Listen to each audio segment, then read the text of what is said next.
हाय दोस्तों, आज हम 1 से 3 जनवरी 2023 का करंट अफेयर के बारे में बात करेंगे। अब तक हमने 2022 बोला है, आज से 2023 का बोलेंगे। उससे पहले कि आप लोगों को नए साल की हार्दिक बधाई।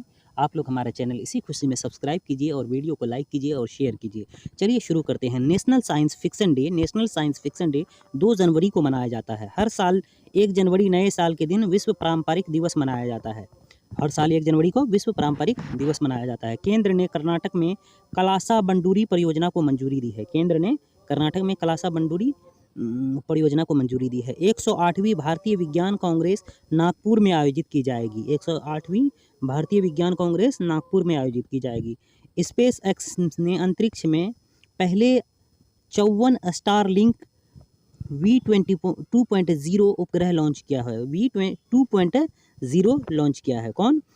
स्पेस एक्स अंतरिक्ष में पहले 54 स्टारलिंक V2.0 उपग्रह लॉन्च किया है। लूला डा सिल्वा ने तीसरी बार ब्राज़ील के राष्ट्रपति के रूप में शपथ ली है।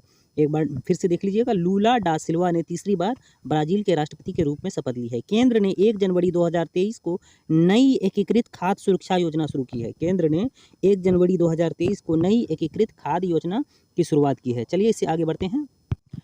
भारत 1 जनवरी 2023 को वासेनार अरेंजमेंट की अध्यक्षता करेगा। वासेनार अरेंजमेंट की अध्यक्षता करेगा।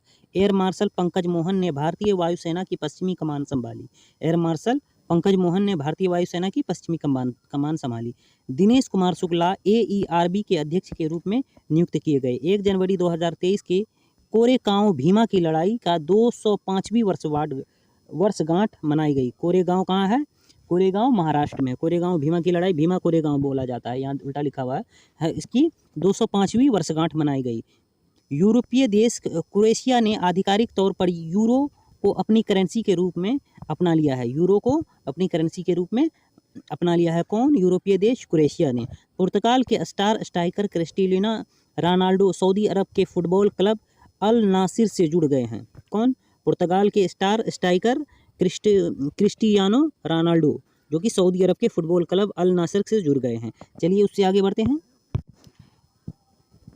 31 दिसंबर 2022 को कर्नाटक के देवहनल्ली में central detecting training institute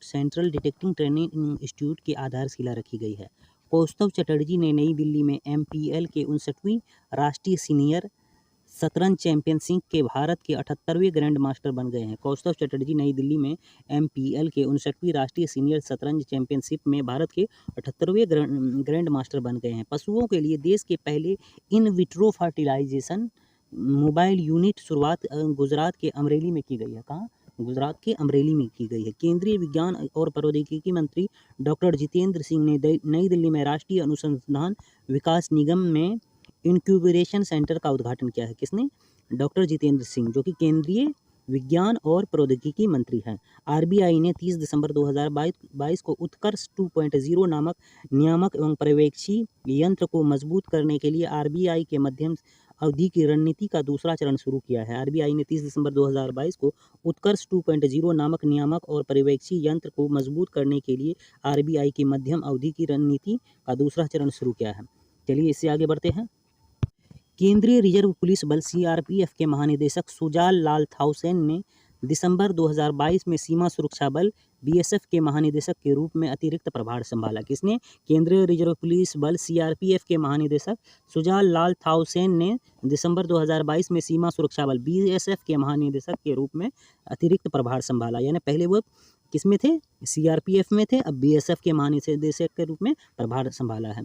Ajay Kumar Srivastava को 1 जनवरी 2023 में इंडियन ओवरसीज बैंक का प्रबंधक निदेशक और CEO के रूप में नियुक्त किया है। वह वर्तमान में बैंक के कार्यकारी निदेशक हैं। कौन? अजय कुमार श्रीवास्तव को 1 जनवरी 2023 में इंडियन ओवरसीज बैंक का प्रबंधन निदेशक और CEO नियुक्त किया गया है।